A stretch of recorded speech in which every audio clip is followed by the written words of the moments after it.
ప్రస్తుతం మనం మినిస్టర్ ఉత్తమ్ కుమార్ రెడ్డి గారి దగ్గర ఉన్నాము. తన మాటల్లోనే తెలుసుకుందాము. మొత్తానికి ఎంపీ పార్లమెంట్ ఎన్నికల మీద కానీ బూత్ లెవెల్ కన్వీనర్ల విషయం పైన తన మాటల్లో తెలుసుకునే ప్రయత్నం చెప్పండి సార్. మల్లికార్జున ఖర్గే గారు వస్తున్నారు, దాని ఉద్దేశం ఏంటి? మంచి ప్రోగ్రాం ఏర్పాటు చేశారు పిసిసి ప్రెసిడెంటు,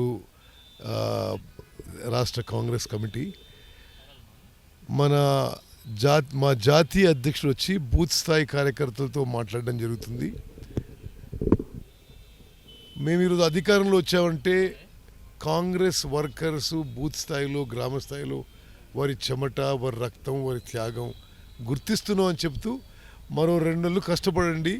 తెలంగాణలో పార్లమెంట్ ఎలక్షన్స్లో కాంగ్రెస్ పార్టీ సమిష్టి కృషితో మేము స్వీప్ చేయబోతున్నామనే మెసేజ్ ఇవ్వబోతున్నాం. నిన్న కేటీఆర్ వ్యాఖ్యలను చూసుకున్నట్లయితే కేసీఆర్ని మళ్ళీ ముఖ్యమంత్రి చేయబోతున్నాం తొందరలో అంటారు. దీన్ని ఎలా చూస్తారు మీరు?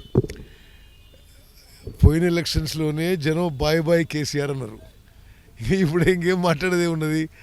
మళ్ళీ 2028, 29 అప్పుడు చూద్దాం. అప్పుడు కూడా ఇప్పుడు ప్రభుత్వం పనిచేసే తీరు ప్రజలు హర్షిస్తున్నారు.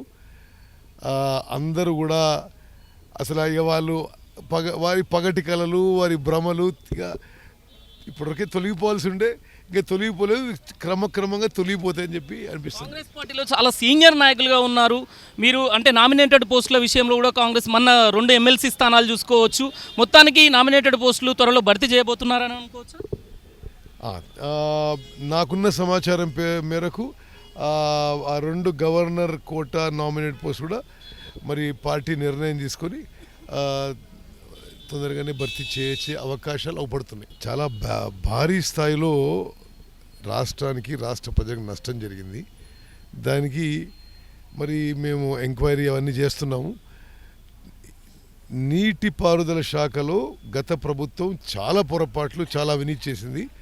అవన్నీ కూడా పరిశీలన చేసి, ప్రక్షాళన చేసి రాష్ట్రాన్ని సరైన దిశలో అన్ని విషయాల్లో ప్రజలకు మేలు జరిగే విధంగా మేము ముందుకు పోతాం. లాస్ట్ క్వశ్చన్ సార్, నల్గొండ ఎంపీగా ఉన్నారు గతంలో. ఉమ్మడి నల్గొండలో 2 స్థానాలు కాంగ్రెస్ పార్టీ కైవసం చేసుకుంటున్నారు అనుకోవచ్చా? ఉమ్మడి నల్గొండ జిల్లాలో 2 స్థానాలు కూడా 3 లక్షల పై మెజారిటీతో గెలవబోతున్నాయి.